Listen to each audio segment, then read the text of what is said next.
How's it going, guys? I'm gonna show you really quick how to replace your tail light bulb or rear brake light on this Volkswagen Jetta. So pop your trunk open, remove this cover right here. So you have this little plastic cover, not plastic, but take this piece out. And then if you go back here, you're gonna have this little plastic tab. What you could do is you could use a flat screwdriver, turn it clockwise until it's all the way out, then it'll come out like that.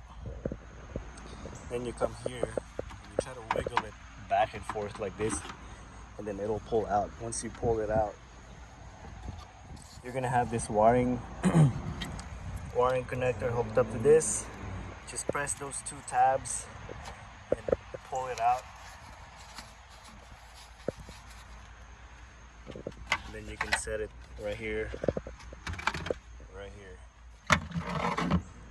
Then you got these two tabs right here. You press on it, and then the whole thing should come out, just like that.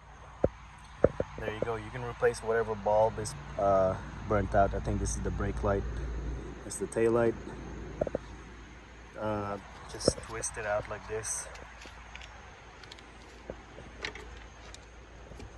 Then you can put the new one in. I know my trunk's dirty, but oh well, that's not the point. Anyway, that's how you replace the light bulb, the rear light bulb or brake light bulb on this Volkswagen. If you guys got any questions, comment below, guys. Please click on the subscribe button. Give me a thumbs up. Thanks for watching.